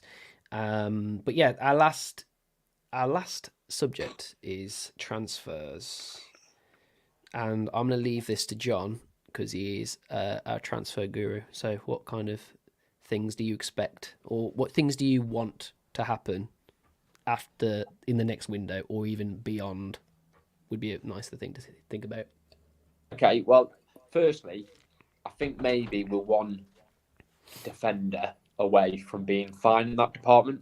And I think the fact that not so much a transfer, but the fact that Yasin Mascara is doing so well at Villarreal, he's starting every game. He's either starting as a centre back or he's starting as a full back, as a right back. So to have a player like that can play in both positions is going to be incredible for us.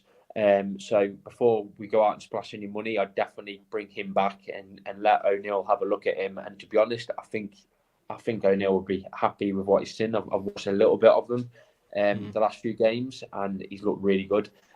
So I think if he comes back, his age, he's an international player now as well for Colombia. I think we're going to be fine in that area, which is great. We don't have to spend any money. And the fact that Villarreal are apparently really pushing to buy him just shows that even they think he's going to be a great player. So I definitely bring him back and have a good look at him.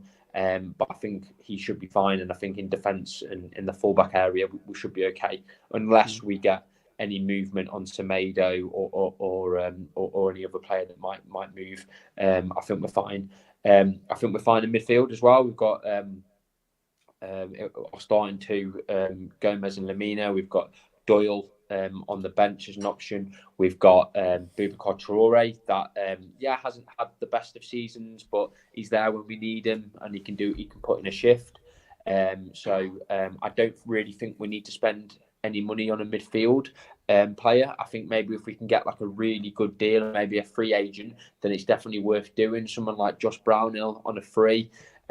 Someone else I'd be looking at is I don't know how long he's got left in his contract, but he only came in for relatively. He came in on a free and a relatively small contract and low wages. I quite like Ross Barkley at Luton. Oh yeah. And I know he's been linked. I think really bad sources. I think it was the Sun who was linked with Manchester United. I can't see that happening. I wanted him for Um, ages, by the way, just to cut in a yeah, little I bit. think he's a really good player, and I've I, wanted I him think, for ages. but I wouldn't be panicking to get a midfielder because I don't think we need one. But if we can get some really good business like that, Josh Brown on a free or something like that, or a relatively low transfer, then it'd be definitely worth looking at. But I think obviously our main areas is going to be the striker and the winger situation. And I think it's good as well and worth mentioning that Chiquinho is having a really good second part of the season with Famalico. He's scoring well. He's just got player of the match, and he's got an award for that. He scored a really good goal. And I think he's the kind of player that under a really good coach like Gary O'Neill could be a great player. If you think about what we've got now in the squad, and you think about adding him to the squad as well, all of a sudden, is he primarily a winger though, or would he play in the middle? Like if he could play, he's definitely a winger. He's definitely a winger. He can play left or right, but he's definitely a winger. He's not really a central player, but. I remember when he was playing for us just before we left. He was good at linking up play as well. To be fair, he is. Yeah, he is. I remember him linking up that goal for Neves against Watford, where he chips.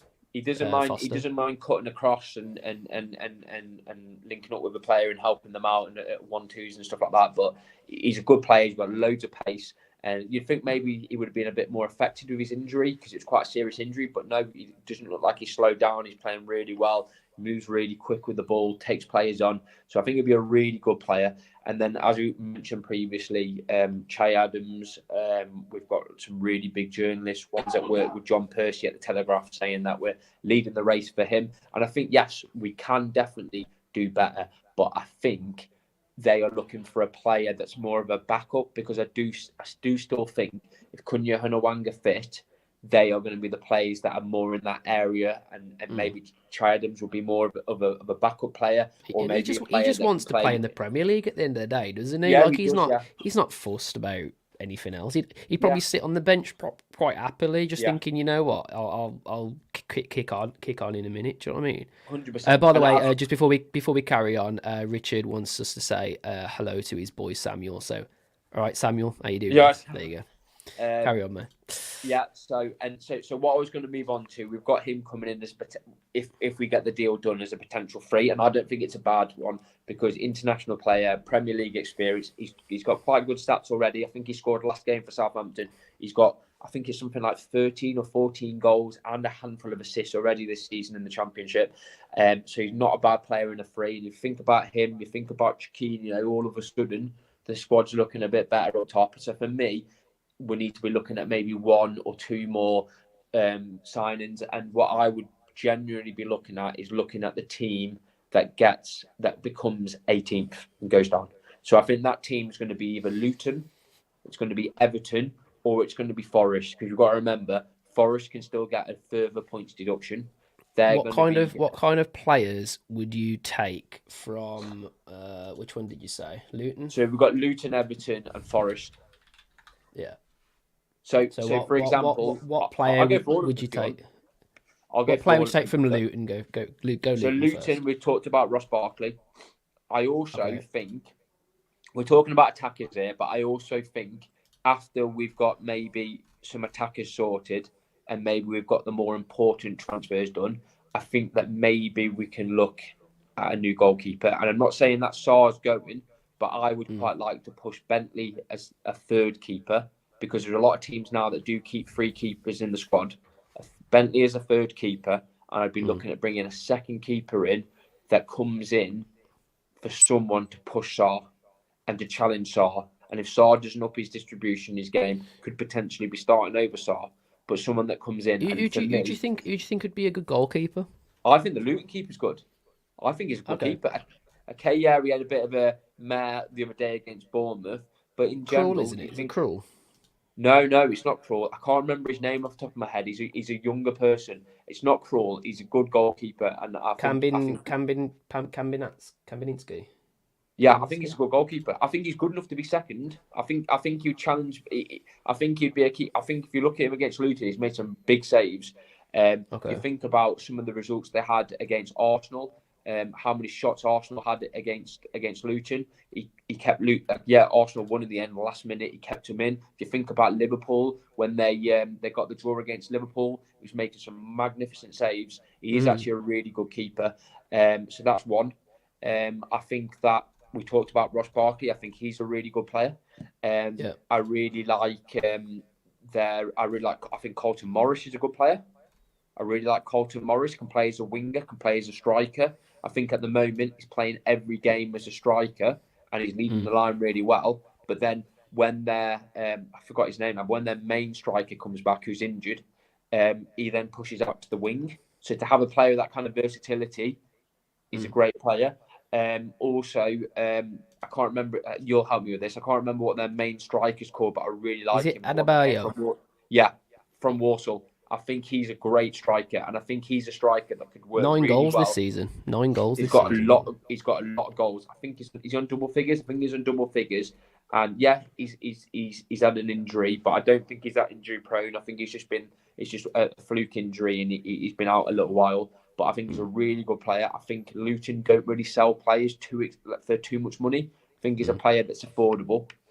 So they're the ones I'd look at from Luton. Moving on to Forest, I know he's injured, but I really like their striker. Is it Awoniyi? Yeah. I think he's a good striker. I really like Alanga. I think Alanga's a really good player. Awoniyi scored 6 goals. His market value's 30 mil though. Yeah, that is true. But I think they only paid 15 million. I think they went down. I don't think they could ask too much money. I think maybe they could ask for a little bit more than they paid for him. But I think he's a good player. I think is it Danilo? I think he's really good. They've got a few little good players that you could definitely look at. I think moving on to Everton. I really like. Is it Jack Harrison, the one that was at Leeds? Oh yeah, he's a cracking player. I don't think he's a bad player if they went down. I think he's a good player. I also like. Who was the one that came from Burnley? Is it O'Neill? For Everton. Yeah. Where does he play?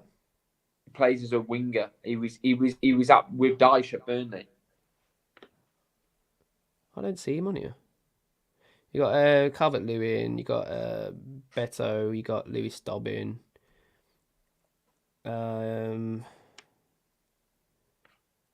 McNeil, you mean Dwight McNeil? Yeah, Dwight McNeil. That's it. Dwight I don't know McNeil. why I said O'Neill. Dwight McNeil. Oh no, he's a crack. No, Dwight McNeil's probably one of their best players. I'll be honest. Like he's got a shot on him as well. He puts a great ball in.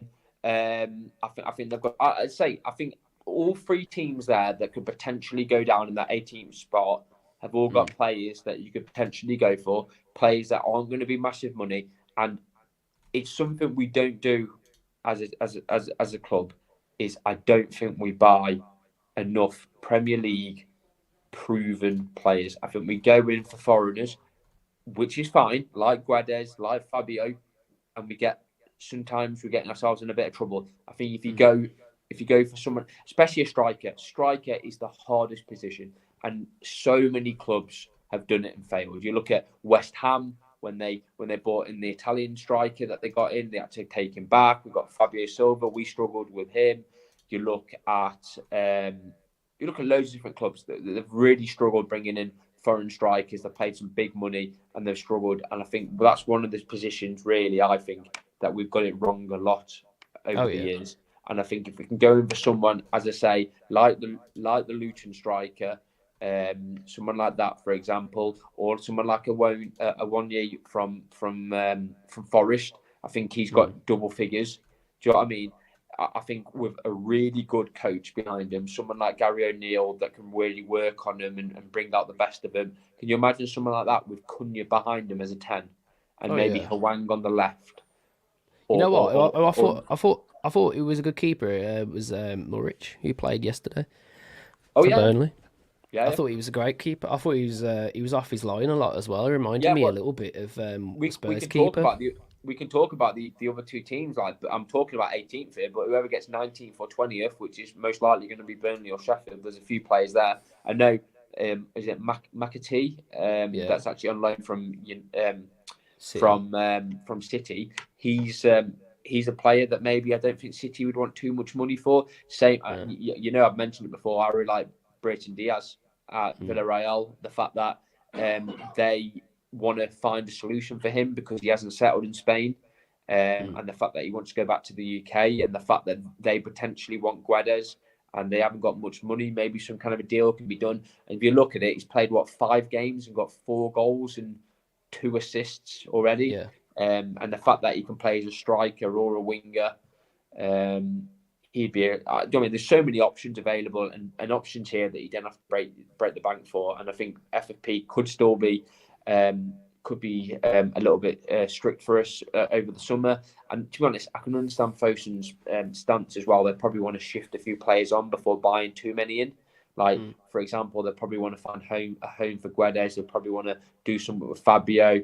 They probably want to move on Podence. So they don't want to have so many players on the books whilst bringing in new players. So I completely understand that. So, and the fact that we've got Chiquinho, the fact that we've got Mosquera coming back, the fact that we might get Che Adams and a free and get these kind of players in early, it could be a really good summer, and hopefully, as I say, I think we'd all like to see some of the players move on. I would personally like to see Fabio get sold. I'd have nothing against him. I want him to do well, move on, develop himself. It must be hard for him moving around different clubs.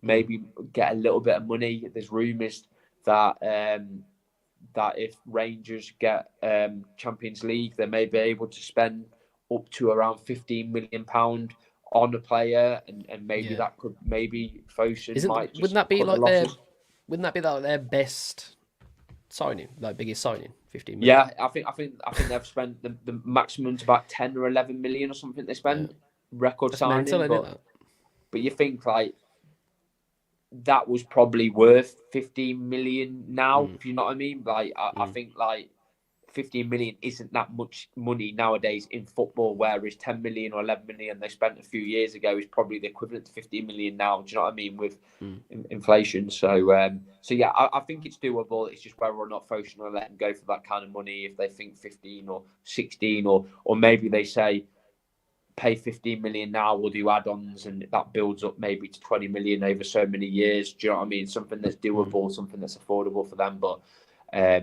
yeah, it's interesting, and I think really they've got to look at moving Guedes on because he's getting a little bit older now. I think he's 26, 27. It's a really good time. That was a bad signing, weren't it? That man. That was I'm going to say no because. Okay, not a bad signing, but it was a bad in terms of his Wolves career. It was a bad signing for us, but I think everything at the time pointed to a good signing because 100%. He did well at Valencia. He was a Portuguese international. It was really exciting. So I can't blame Fosun for that, but because you never know what he said. He probably at the time really wanted the move, blah blah blah. And I think he's just got to the UK. He's done training. He's missed his family. The weather's been miserable, and so it's been a terrible signing in the long run. Oh yeah, 100%. I still don't blame Fosun. I know everyone blames Fosun for it, but I can see why they paid it. He was playing as like a striker. High profile. He was hybrid. He was at the time he was valued at around 32 million. We got him for 26. He was young. He was so I can understand why Fosun did it. On paper, he looked like a great player, so I understand that. And it hasn't worked out, and he's missed his family. He probably doesn't like the weather. He doesn't like the UK, so it's got to be one aspect because the weather's crap here. So do you know what I mean? So you can understand it, but yeah, it's time to move on. Signings work, signings don't. Yeah, we lost money on Guedes. We made loads of money on Neves. We made loads of money on Mateus Nunes. Do you know what I mean? We potentially could make loads of money in Neto. You win some, you lose some. You're not always going to. And I think about some clubs and how much money they have lost. You look at United and you look at how much money they lost with Pogba. Madness. Do you know what I mean? And it ain't the end. I know people go absolutely crazy about how much money we lost and how good other teams have done. And they talk about teams like Villa, but Villa have lost a lot of money because you think about like how much money did they pay for Danny Ings? They paid like 32 million for Danny Ings and then sold him for 14. And they bought Lucas Digne, whatever his name is, from Everton, and they paid 30 million for him. And they could probably struggle to get 10 million for him now. And do you know what I mean? Like there's a lot of clubs here that that have spent a lot of money and aren't going to make anywhere near the money they paid for the players, I think and then all clubs are guilty of that though. all clubs are guilty of it. All clubs are guilty of it, and it's always going to be the case. Even with Hobbs now, there's going to be a few decisions that they'll do and it won't work. But then you'll have the opposite side of the spectrum, and you'll get someone like Neto, like for 10 million, and we may sell him for 60, 70 million, and you make a load of Lamina. profit. Exactly, yeah. Lamina And was a look good at this. signing. How much did we pay for Yeta Mosquera? We paid what? I think it was 2 or 3 million. He Literally could go barely on to anything. be he could go on to be a really, really good top centre back, which he's proven already at Villarreal, and we could make a load of money on him. It's like players like Totti as well, isn't it? Like Totti Yeah, yeah. goes We like paid £500,000 for Totti Gamers, and do you know what I mean? How much is he valued at now? Portuguese international. So you win some, you lose some, and I don't I don't blame the club for some of the signings.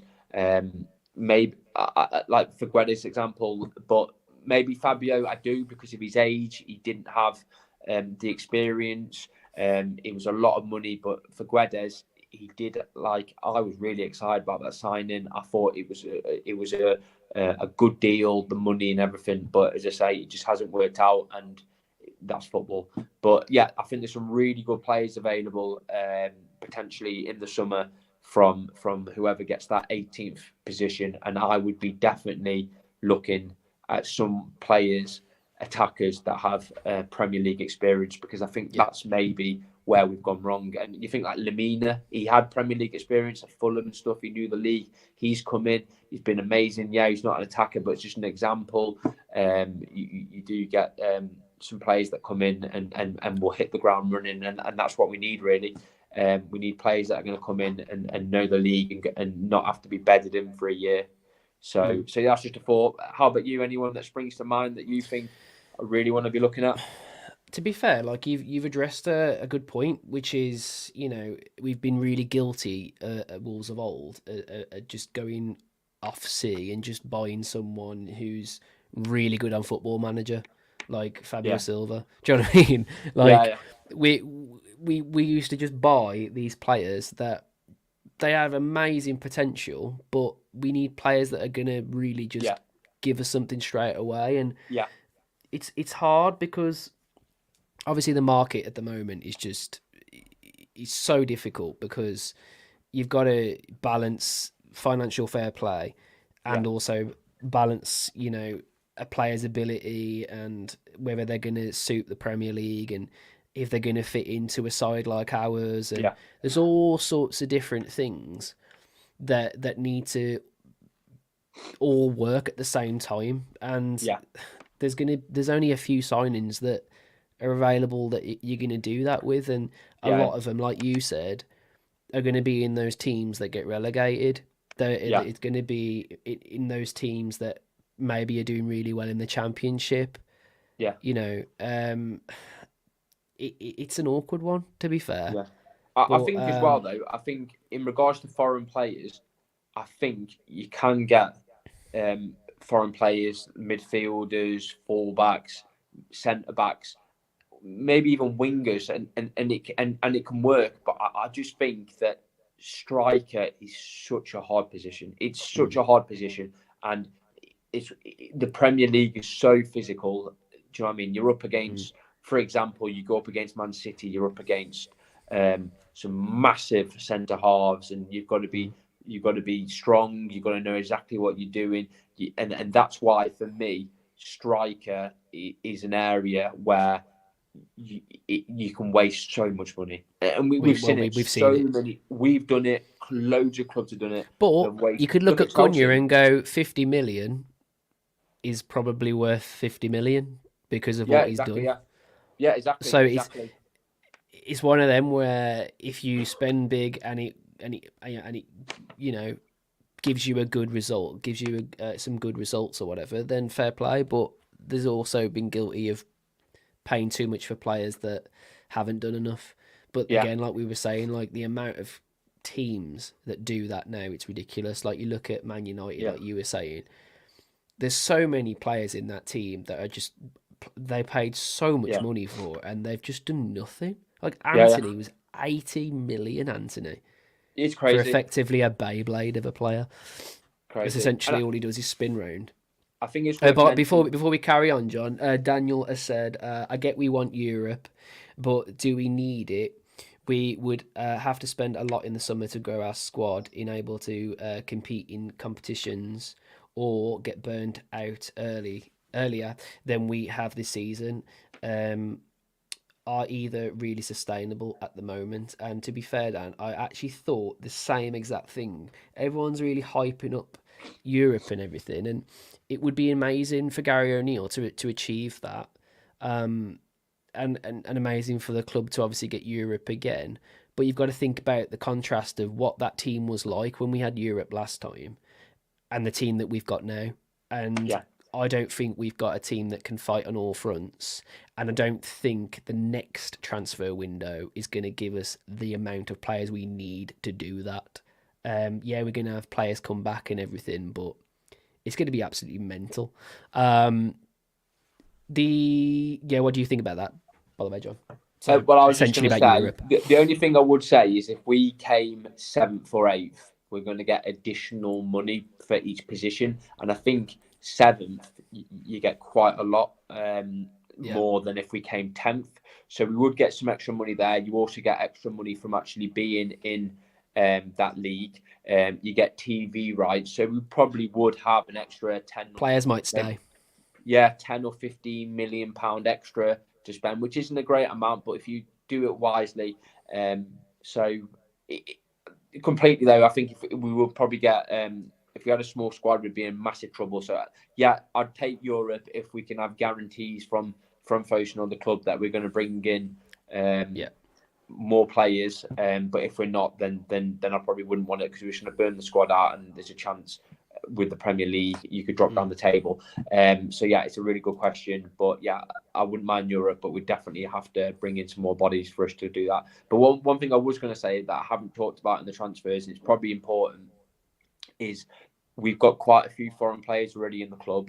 If we bring back Yersin Mosquera, we bring back Chiquinho, which is likely, that's another 2 foreign players.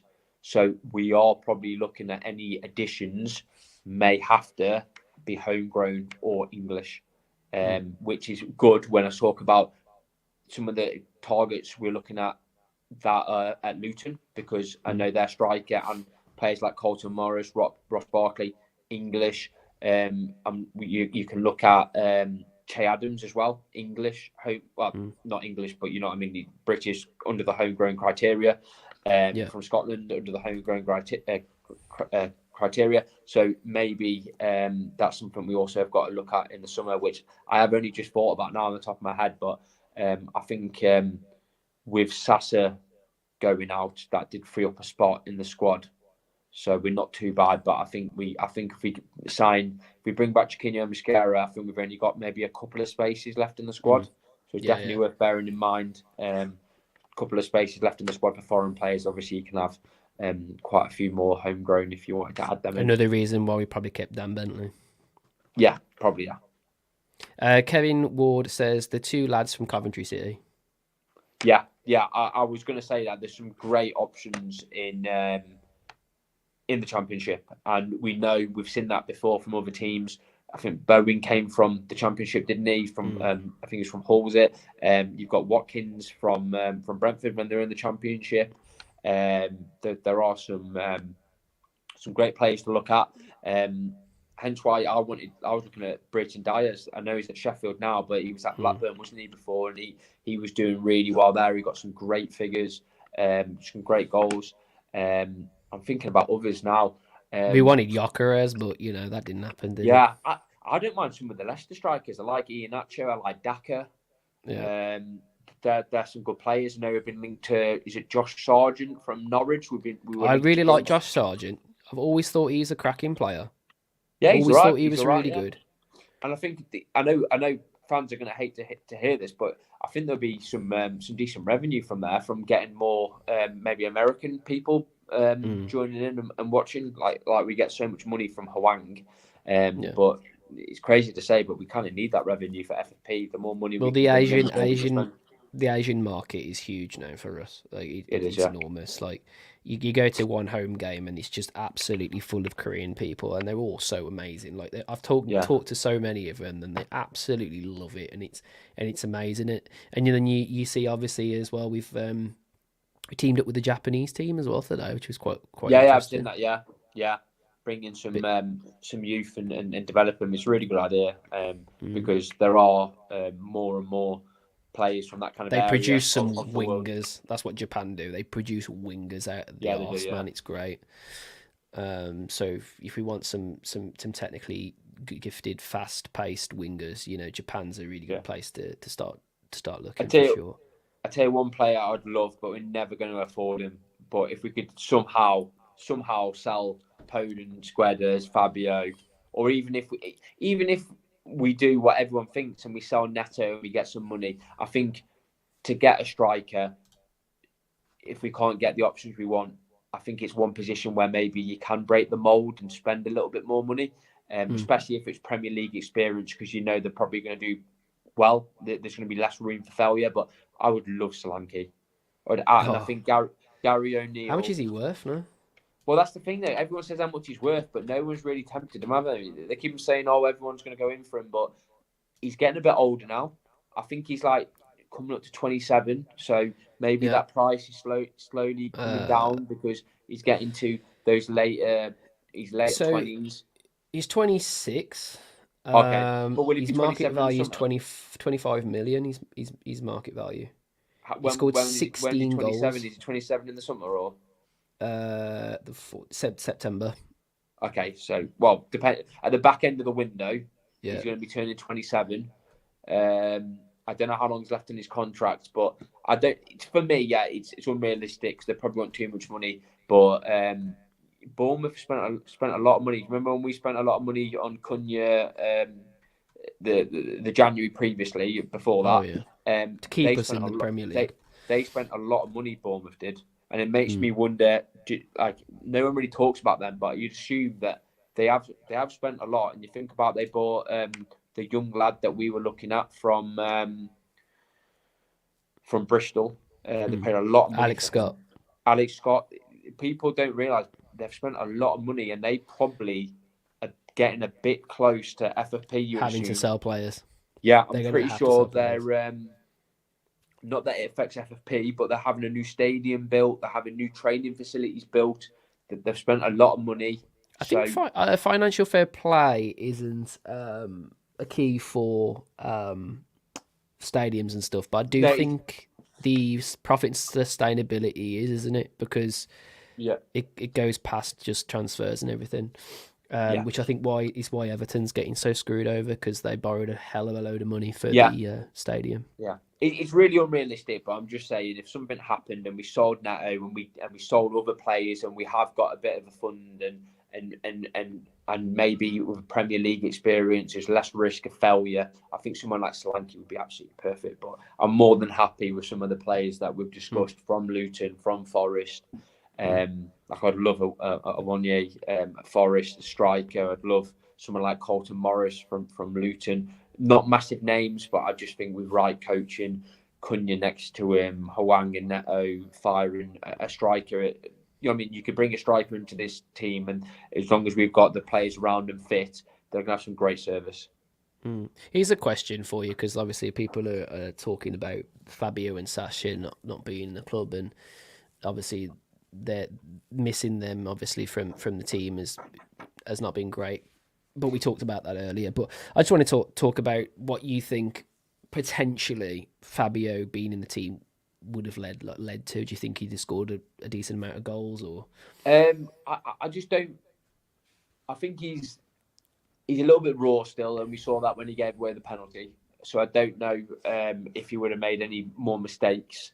Um, for me, he was getting worse with every game, and I think that was a confidence thing. It's definitely a confidence thing because you can see for Rangers, yes, it's more of a worse league than the Premier League, but you can see there is a player there. He has got skills, and I think because of his age, it's much down to confidence as well. And I think he was getting less and less confidence, and I think yeah, maybe we definitely would have been forced into playing him because of how many injuries we've got. But I think now we've got Cunha coming back, Yeah. Hwang. We could potentially have Cunha and Hwang in the squad on the weekend. Yeah, maybe not starting, but they're going to be in the squad. I think if Fabio was about, I think he'd be back on the bench as Do soon you as do them you two were back think in do the you squad. think Fabio gets ahead of Chiwome and Fraser?